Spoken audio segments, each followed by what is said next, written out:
Kusir Andong di Garut dilarang beroperasi selama musim mudik.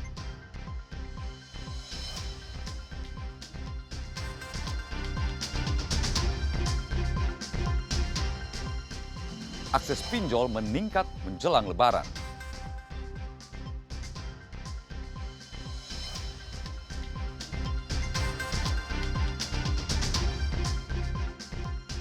Mengenang sosok pejuang kebersihan di Bandung bernama Sariban.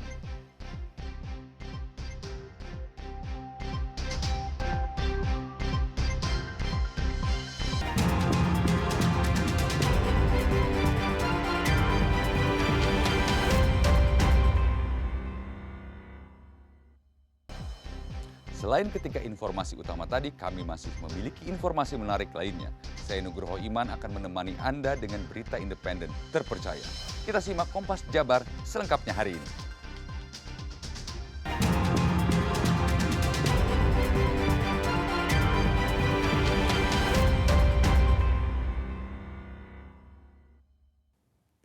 ...575 kusir andong di Garut dilarang beroperasi selama musim mudik. Sebagai kompensasi, setiap kusir andong mendapatkan 3 juta rupiah dari pemerintah Provinsi Jawa Barat.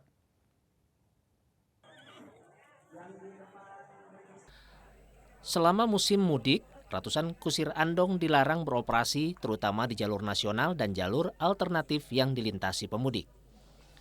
Kendati demikian, para kusir andong ini mengaku bahagia. Pasalnya, mereka mendapatkan kompensasi yang jumlahnya cukup besar bila dibandingkan tahun-tahun sebelumnya. Mereka mendapatkan kompensasi sebesar 3 juta setiap orangnya yang akan disalurkan melalui rekening masing-masing. Cara ini dilakukan Pemkab Garut untuk mengantisipasi kemacetan akibat aktivitas andong yang menjadi salah satu penyebab kemacetan. Enggak, maksudnya kompensasi dari Pak, kalau misalkan beroperasi di arus mudik kemudian dilarang, gimana Pak tanggapannya Pak? Tanggapannya itu berhenti dulu. Ya kalau itu bisa tunggang, bisa diajak tunggang. Jadi sekarang berhenti dulu ya Pak? Iya berhenti 2 minggu, 15 hari. 15 hari. Iya. Dibayarnya kapan itu, Pak? Bayarnya nanti ngambil di PJB di bank. Oh, Setuju gitu Pak? Setuju, udah dikasih. iya. Itu cukup nggak Pak untuk lebaran Pak? Cukup aja itu. Bisa dipakai anak-anak. Iya, untuk kebutuhan lebaran itu, Pak. Iya. Kusir andong akan menerima uang kompensasi 2 hari sebelum Lebaran dan sisanya akan dibayarkan setelah Lebaran. Ridwan Mustafa, Kompas TV, Garut, Jawa Barat.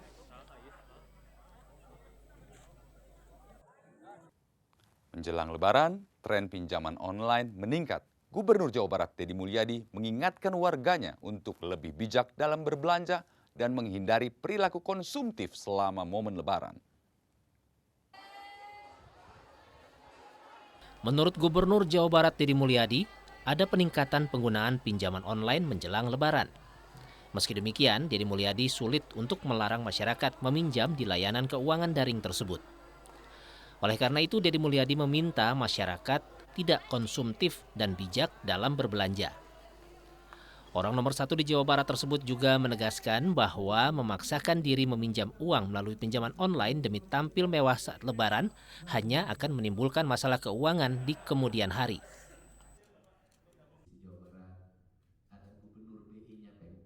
Tanggapannya kan susah ngelarang orang pinjem, kan nggak bisa. Jadi paling utama adalah ya udah jangan konsumtif. Kalau nggak punya duit jangan maksain. Nah, sederhana aja, kalau nggak punya duit jangan maksain, gitu loh. Jangan sampai ingin melakukan Lebaran dengan penuh sukacita dan riang gembiranya berlebihan, tetapi setelah Lebaran mengalami derita. Menurut Kepala Eksekutif Perbankan OJK, pinjol dan judol sangat berkaitan. Saat ini sudah ada 10.000 rekening diblokir oleh OJK terkait judi online. OJK itu sudah menutup rekening itu mungkin hampir 10.000 rekening yang kita tutup Pak, karena permainan judol ini. Dan tapi masih tetap ada Pak, gitu, karena ternyata tidak gampang memberantas perjudian ini, apalagi itu dilakukan secara online Pak. Pemprov Jabar juga mengingatkan agar warga Jawa Barat tidak konsumtif selama momen Lebaran agar terhindar dari pinjaman online dan judi online. Sunandar, Kompas TV, Bandung, Jawa Barat.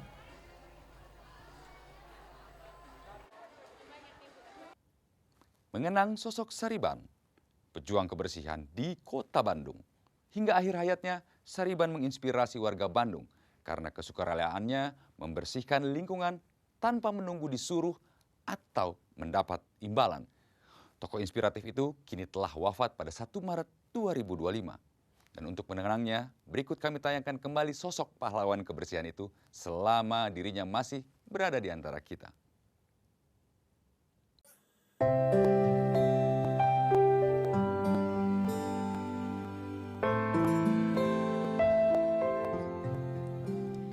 Di usianya yang sudah tak muda lagi, Sariban, pria asal Magetan kelahiran 7 Agustus 1943, tetap konsisten turun ke jalan untuk membersihkan lingkungan di kota Bandung.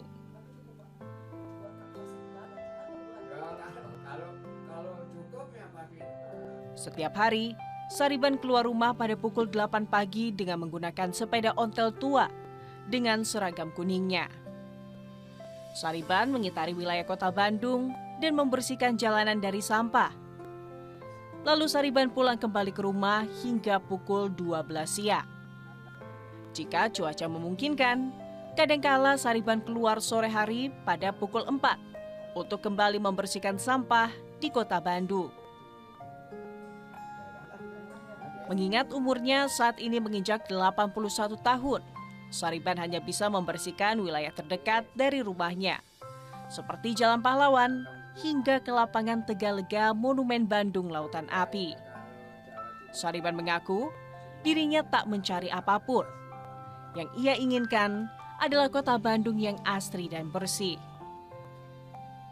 Sudah lebih dari 40 tahun, Sariban menjadi relawan kebersihan dan berbagai apresiasi dan penghargaan telah dikantongi Sariban atas dedikasi kepeduliannya terhadap kebersihan.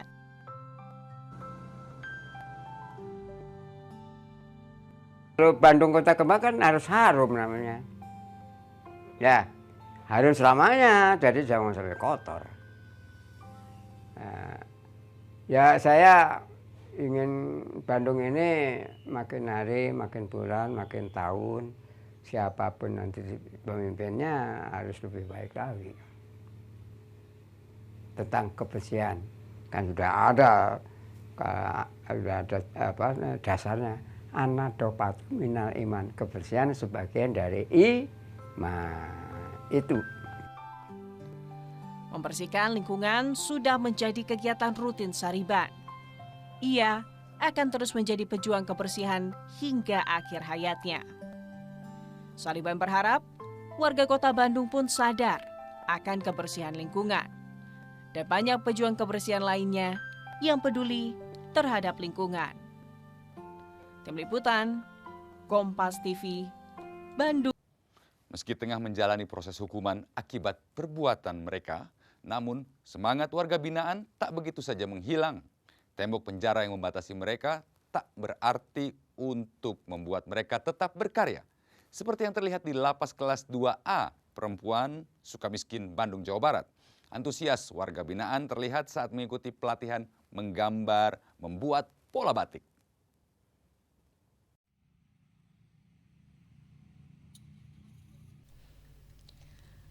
Meski baru 7 hari mendapat pelatihan, ratusan warga binaan Lapas Perempuan Sukamiskin Bandung menyambut penuh antusias pelatihan ini. Sebagian terlihat belum memahami cara menggambar tema batik.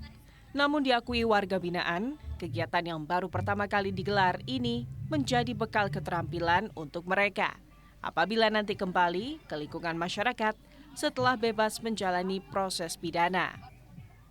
Nantinya, hasil karya mereka akan dikomersilkan dan hasilnya akan dibagikan kepada mereka. Untuk pembinaan kemandirian yang kita laksanakan yaitu pelatihan membatik yang baru sekitar 7 atau 8 hari ini dilaksanakan. Tujuannya sebenarnya untuk memberikan bekal keterampilan kepada warga binaan. Jadi harapannya setelah warga binaan ini kembali ke masyarakat telah memiliki bekal keterampilan yang pada akhirnya nanti dapat dimanfaatkan untuk meningkatkan kesejahteraan mereka. Namanya excited sih, cuman nggak pede aja, pasti banyak saingannya kan, pasti banyak yang lebih bagus, cuman jadi pengalaman aja nantinya. Pesan aku ya luar biasa gitu.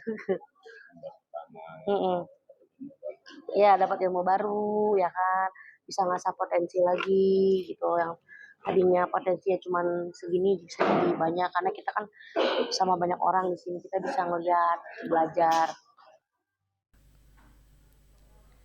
Pelatihan pembuatan batik ini diadakan sebagai bagian dari pembinaan kepada warga binaan agar dapat melatih kemandirian diri sekaligus menjalankan program Presiden yang membantu menciptakan lapangan kerja bagi warga binaan saat mereka bebas nanti. Mereka sudah memiliki satu keterampilan. Lapas kelas 2 Perempuan Bandung dalam rangka kegiatan Lomba Desain Kreasi Batik bagi warga binaan. Tentu kegiatan ini sebagai salah satu implementasi 13 program akselerasi Bapak Menteri Imigrasi Pemasyarakatan, yaitu terkait dengan ketahanan pangan dan mendorong warga binaan untuk pemberdayaan UMKM. Ini sebagai wujud nyata dan alhamdulillah ini kebetulan di belakang saya ini sebagai salah satu karya warga binaan. Karya kain batik warga binaan ini nantinya akan dijual secara umum di galeri yang tersedia di lapas, serta memanfaatkan hasil karya mereka untuk menjadi salah satu bahan batik yang akan digunakan pegawai dan juga Dirjen Pascakanwil Kumham di Jawa Barat. Saudara, di Kota Bandung terdapat masjid yang sangat indah. Masjid ini merupakan salah satu masjid tertua di Kota Bandung yang hingga kini masih kokoh.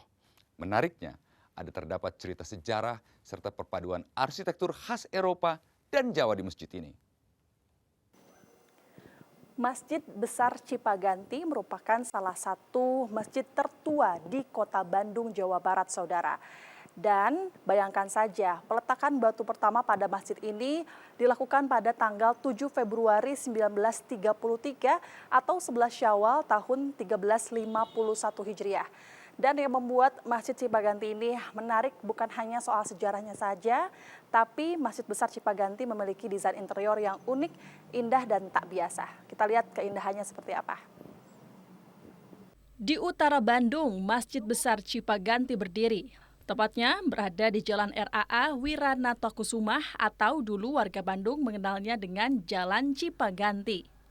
Masjid ini terbilang cukup tua, atau bisa disebut yang paling tua yang ada di Bandung bagian utara, karena dibangun bersamaan tahunnya dengan lahirnya klub legendaris sepak bola Bandung, Persib, pada tahun 1933 silam.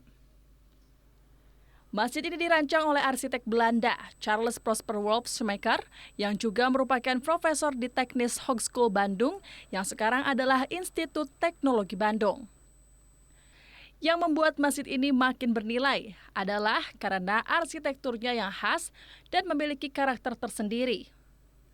Arsitektur masjid mencerminkan perpaduan unsur budaya timur dan barat dengan nuansa Art Deco khas Eropa, sentuhan seni tradisional Jawa, dan pengaruh kaligrafi Timur Tengah.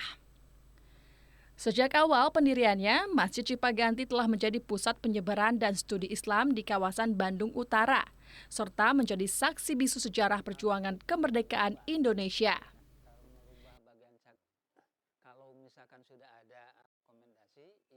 Sejarah singkat Masjid Besar Cipaganti, yang pertama kita ambil dari segi nama ya. Namanya adalah dulu Kaum Cipaganti. Nah, setelah Kaum Cipaganti, beberapa lama proses perjalanan, jadilah ada pergantian nama. Ketika itu saya lupa lagi tahunnya, itu menjadi Masjid Raya Cipaganti. Nah, Masjid Raya Cipaganti ini bukan menandakan bahwa Masjid Cipaganti ini merupakan Masjid Raya Provinsi, tetapi Masjid Raya Cipaganti ini adalah letaknya berada di Jalan Raya Cipaganti. Hingga saat ini Masjid Besar Cipaganti masih berdiri kokoh dan selalu menjadi tempat peribadahan umat Muslim.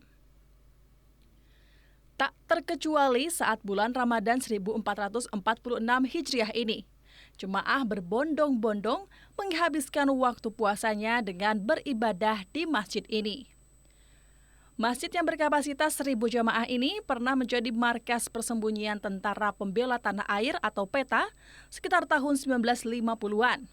Dan Presiden pertama Indonesia, Insinyur Soekarno, sering menggunakan masjid ini sebagai tempat pertemuan penting saat berada di Bandung untuk merencanakan kemerdekaan.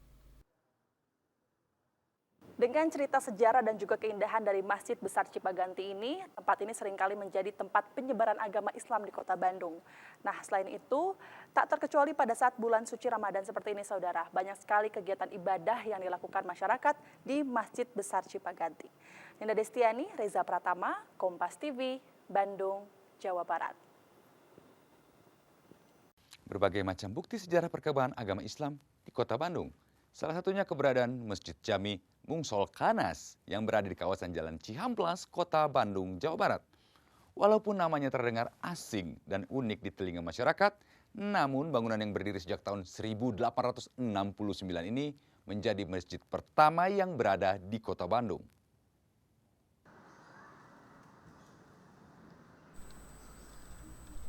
Seperti inilah bentuk masjid tertua di Kota Bandung. Masjid ini berdiri sejak tahun 1869 Masehi. Masjid yang terletak di pemukiman padat penduduk kawasan Jalan Cihamplas, Kota Bandung ini sebagai salah satu wujud sejarah perkembangan Islam di kota berjuluk Paris Van Java. Sebagian besar masyarakat Kota Bandung pun belum mengetahui keberadaan masjid pertama di Kota Bandung ini. Bahkan dari nama Masjid Jami Mungsol Kanas yang merupakan singkatan dari akronim dari Mangga Urang Sholawat ka Nabi Muhammad Sallallahu Alaihi Wasallam. Penggunaan bahasa tradisional Sunda sebagai nama masjid yang berdiri pada zaman kolonial Belanda ini menjadi satu-satunya masjid yang memiliki nama berbeda dari masjid pada umumnya.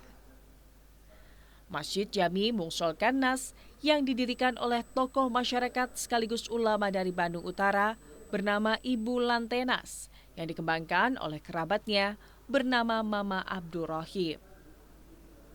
Masjid ini juga mempunyai Al-Quran tertua di Kota Bandung yang umurnya 147 tahun. Kamisan sejarah dari nama sendiri ya, nama Mungsol Kanas itu adalah berupa singkatan dari Mangga Urang Sholawat ka Kanjeng Nabi Sallallahu Alaihi Wasallam.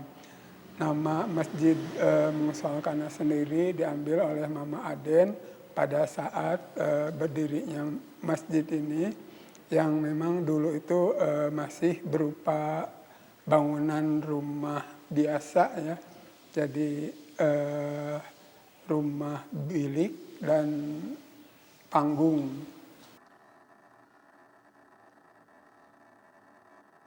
Kegiatan di Masjid Mungsol Kanas selama bulan suci Ramadan adalah sholat tarawih, majelis ta'lim, pesantren Ramadan, dan menyediakan takjil bersama. Sunandar, Kompas TV, Bandung, Jawa Barat. Saudara, dengan berakhirnya informasi tadi sekaligus mengakhiri Kompas Jabar episode hari ini. Saya Nugroho Iman beserta kru yang bertugas mengucapkan terima kasih dan sampai jumpa.